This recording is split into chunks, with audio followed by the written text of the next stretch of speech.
দর্শক, বড়দিনের আয়োজন নিয়ে আরো খবর জানাতে সাভার থেকে যুক্ত হচ্ছেন সহকর্মী নাজমুল হুদা। নাজমুল, সকাল থেকেই তো প্রার্থনা চলছে, এখন এই মুহূর্তে কি বার্তা উঠে এলো জানাবেন। আমি সকলের প্রতি বিনয়ের সাথে অনুরোধ রাখছি। ধন্যবাদ আপনাকে। শুভ জন্মদিন। এবং শুভ জন্মদিনে এই মুহূর্তে আমরা দেখতেই পাচ্ছেন যে এই মুহূর্তে আমরা যে এই কিছুক্ষণ আগেই কিন্তু যে দ্বিতীয় পর্ব, সেই পর্ব কিন্তু শেষ হয়েছে।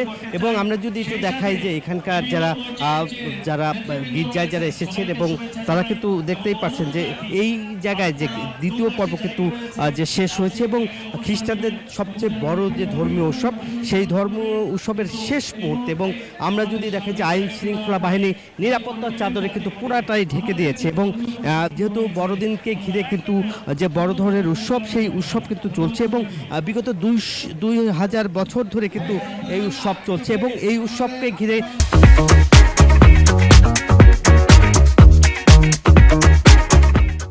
আপনার যদি আমরা দেখাই যে এখানকার নেতাকর্মীরা এসেছে এবং আপনার সাথে একটু কথা বলতে চাই। এই মুহূর্তে আপনারা দেখেছি যে অনুষ্ঠানের এরই মধ্যে কিন্তু আপনারা দেখছেন যে বিএনপি নেতাকর্মীরা রয়েছে, পাশাপাশি আইন শৃঙ্খলা বাহিনী রয়েছে এবং যারা ধর্মগুরু তারাও কিন্তু এখানে রয়েছে। এবং উৎসব ঘিরে যে আয়োজন, সেটা কিন্তু আসলে পুরোদমে এখন চলছে। এবং আপনারা জানেন যে যীশু খ্রিস্টর জন্ম হওয়ার পরেই কিন্তু তারা এই ধর্মকেই তারা পালন করে এসেছে। এবং যেহেতু জেরুজালেমের কিন্তু যে বিদ্বেষ এবং অন্যায় অত্যাচার এবং পাপাচারের হাত থেকে কিন্তু আসলে মুক্তির জন্য যিশুর জন্ম হয়েছিল।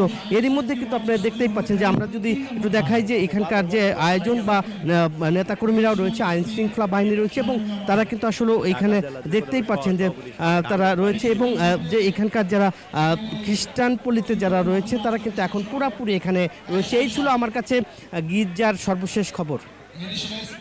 নাজমুল, আপনাকে ধন্যবাদ সাভার থেকে যুক্ত থাকার জন্য।